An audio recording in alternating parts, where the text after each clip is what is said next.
नमस्कार, मैं नवीन जायसवाल 4 PM राजस्थान में आपका स्वागत है। जब भी कोई नई सरकार आती है, यानी तख्ता पलट करके आती है कि पिछली सरकार को हराकर और दूसरी पार्टी की सरकार बनती है, तो जब वो नई सरकार सत्ता संभालती है, तो फिर सारी सजावट या जमावट अपने हिसाब से करती है, किन अफसरों को कहाँ लगाना है, प्रशासन की जिम्मेदारी कौन संभालेगा। ये सारी नई सरकार अपने हिसाब से तय करती है, अपने भरोसे के अफसरों को लगाती है, ताकि वो उनसे काम ले सके, अपनी सरकार की जो योजनाएं हैं, जो नीतियां हैं, उस पे अमल करवा सके। तो स्वाभाविक रूप से हर नई सरकार ये करती है, ये इसकी जिम्मेदारी है। फिर चाहे वो प्रशासनिक मुख्यालय यानी सचिवालय में बैठे हुए अफसर हों, जो विभिन्न विभागों की कमान संभालते हैं, या फिर फील्ड में तैनात अफसर हो, कलेक्टर हो, एसडीएम हो, जो ग्राउंड पर प्रशासन की कमान संभालते हैं। और ये स्थिति कानून व्यवस्था के मामले में भी होती है। वो डीजी से लेकर आईजी और एसपी तक की जिम्मेदारी सरकार अपने पसंद के अफसरों को लगाती है, ताकि जो जनता को जवाब देना है वो दे सके और सुचारू रूप से काम हो सके। यानी हर सरकार के पास की जिम्मेदारी है और उसका अधिकार भी होता है कि वो अपने हिसाब से प्रशासन को चलाए। और जब राजस्थान में तख्ता पलट हुआ, कांग्रेस की जगह अशोक गहलोत की सरकार की जगह भाजपा की सरकार बनी है, भजनलाल शर्मा मुख्यमंत्री बने, तभी स्वाभाविक रूप से नई सरकार की कमान संभालने के बाद में उन्होंने भी ऐसे फैसले किए और ट्रांसफरों का दौर शुरू हुआ। मगर नई सरकार में टुकड़ों टुकड़ों में करते हुए इतनी बार तबादले हो गए कि अब चर्चा होने लगी है कि आखिर सरकार चाहती क्या है, वो बार बार तबादले क्यों कर रही है। अभी नई सरकार को काम संभाले हुए करीब 70 दिन हुए हैं, और 70 दिनों के अंदर वरिष्ठ अफसरों की 31 लिस्ट जारी हो चुकी है। ये वो वरिष्ठ कैडर की बात कर रहा हूं मैं, आईएएस, आईपीएस और आरएस अफसरों की, जिनके बूते पर पूरा प्रशासन पर नकेल कसी जाती है, प्रशासन चलाया जाता है। इनमें जो अलग अलग लिस्ट की बात करें तो आईएएस अफसरों के 11 लिस्ट अभी तक आ चुकी है, आईपीएस की 7 लिस्ट आ चुकी है, माफ कीजिए आईएएस की 13 लिस्टें आ चुकी है, और आईपीएस की 7 लिस्टें आ चुकी है, और आरएस अफसरों की यानी राजस्थान एडमिनिस्ट्रेटिव सर्विसेज की, उनकी भी 11 लिस्टें अभी तक आ चुकी है। मुख्यमंत्री भजनलाल शर्मा ने 15 दिसंबर को शपथ ली थी और उसी दिन कार्यभार संभाला था। उसके बाद से अभी तक 13 लिस्टें आ चुकी है। पहली लिस्ट हालांकि 16 दिसंबर को आई थी, उसके बाद में 31 दिसंबर को चीफ सेक्रेटरी की नियुक्ति हुई, और चीफ सेक्रेटरी की नियुक्ति होने के बाद से जो तबादलों का दौर शुरू हुआ है, तो 13 लिस्टें अगर 70 दिन में आ चुकी है, तो लगभग हर छठवें दिन एक लिस्ट जारी हो रही है। और यदि आप इन तारीखों को नीचे से देखें, तो चीफ सेक्रेटरी के आने के बाद में 5 जनवरी को पहली लिस्ट, 10 जनवरी को दूसरी लिस्ट, 23 जनवरी को तीसरी लिस्ट और 25 जनवरी को चौथी लिस्ट।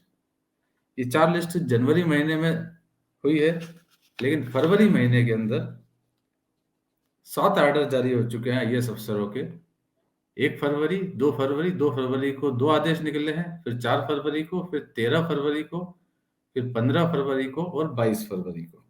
1 फरवरी को 17 आईएएस के तबादले किए गए, 13 फरवरी को 33 आईएएस के तबादले किए, 15 फरवरी को 11 आईएएस के तबादले किए, और 22 फरवरी को जो आदेश निकला उसमें 1 आईएएस का तबादला है। लेकिन 22 तारीख को जो लिस्ट निकली है उसके अंदर 24 आईपीएस के तबादले भी हैं, और टोटल 420 अफसरों के ट्रांसफर एक साथ किए गए हैं। इसी तरह आईपीएस अफसरों की बात की जाए तो आईपीएस अफसरों के भी अभी तक नई सरकार आने के बाद में 7 बार ट्रांसफर की लिस्ट निकल चुकी है, जिसमें से 5 लिस्ट तो फरवरी महीने में ही निकली है।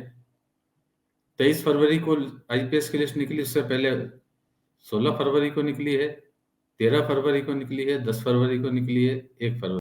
और यही हाल आरएस अफसरों के ट्रांसफर में भी है। आरएस अफसरों की भी अभी तक 11 लिस्ट निकल चुकी है, और बड़े पैमाने पर आरएस अफसरों के भी तबादले हुए हैं।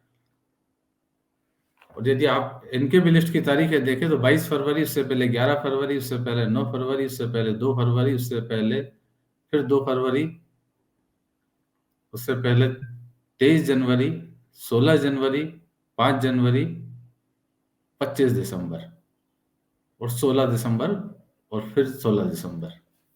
इस तरह से आरएस अफसरों की भी 11 लिस्ट निकल चुकी है। न सिर्फ इनकी लिस्ट बार बार निकल रही है, बल्कि कुछ मामले तो ऐसे हैं जहां पर उन अफसरों के बार बार तबादले भी हो रहे हैं। अभी तक जो नई सरकार ने तबादले किए हैं, उस नई सरकार ने 8 आईएएस अफसर तो ऐसे हैं जिनके 2 बार तबादले हो चुके हैं पिछले 2 महीने के अंदर, और ऐसे ही कुछ आईपीएस अफसर भी हैं जिनके बार बार तबादले हुए हैं। और इसके अलावा सीएमओ में भी जो टीम बनी है वो अलग अलग टुकड़ों में बनी है। जो शुरुआत में अफसर लगाए गए थे वो अस्थायी रूप से लगाए गए थे, फिर उन्हें बाहर कर दिया गया, दूसरे अफसर उनकी जगह लगाए गए। और नौकरशाही में ये जो कंफ्यूजन की स्थिति है, अफसरों के बार बार तबादले करना, वो सिलसिला मंत्रियों के जो विशिष्ट सहायक दिए गए हैं उनमें भी जारी है। और विशिष्ट सहायकों के मामले में तो वो भी हास्यास्पद स्थिति है कि जो दोनों डिप्टी सीएम हैं, दिया कुमारी और डॉक्टर प्रेमचंद बैरवा, दोनों के विशिष्ट सहायक 3-3 बार बदले जा चुके हैं। 3-3 बार उनको नए अफसर मिल चुके हैं विशिष्ट सहायक के रूप में। और क्या कारण है यह नहीं बताया जा रहा, लेकिन अफसर बार बार बदले जा रहे हैं। और कई मंत्रियों के भी जो विशिष्ट सहायक हैं वो भी 2-2 बार बदल दिए गए हैं। माना जाता है कि आमतौर पर कि विशिष्ट सहायक जो है मंत्री अपनी पसंद से लगाते हैं, मगर यह माना जा रहा है कि इस बार वो भी उन्हें अपनी पसंद से नहीं मिल रहे हैं, वो भी कहीं और से तय हो रहे हैं, संघ की तरफ से तय हो रहे हैं, या दूसरे अफसर तय कर रहे हैं कि किन विशिष्ट सहायकों के पास कौन से अफसर रहेंगे, उनका कामकाज देखेंगे। और ये सारी स्थिति तब है जब प्रधानमंत्री नरेंद्र मोदी पिछले महीने जयपुर आए थे और भाजपा कार्यालय में उन्होंने सारे विधायकों और मंत्रियों की बैठक ली थी। तब उन्होंने नसीहत दी थी कि नेताओं की अफसरों के ट्रांसफर में कोई भागीदारी और रुचि नहीं होनी चाहिए, क्योंकि अफसर किसी पार्टी के नहीं होते हैं, इसलिए वो उनकी तरफ ध्यान नहीं दें। उसके बावजूद ये स्थिति है कि प्रदेश में लगातार तबादले हो रहे हैं और बार बार कुछ अफसरों के बार बार भी तबादले हो रहे हैं, और ये सिलसिला लगातार चल रहा है। जिस तरह से चल रहा है, विपक्ष भी कई बार इस पर उंगली उठा चुका है कि मंत्री तय नहीं कर पा रहे हैं कि उनके विशिष्ट सहायक कौन लगेंगे, मंत्री ये तय नहीं कर पा रहे कि उनके इलाके में अफसर कौन लगेंगे। सारी चीजें पर्ची से तय हो रही है। सरकार का या मंत्रियों का इसमें कोई रोल नहीं है, उनकी कोई भूमिका नहीं है। तो फिलहाल इस वीडियो में इतना ही। अंत में एक बार फिर आपसे यही कहना है कि 4PM राजस्थान चैनल को सब्सक्राइब जरूर करें और इस वीडियो के लिंक को जितना ज़्यादा हो सके उतना शेयर भी करें। नमस्कार।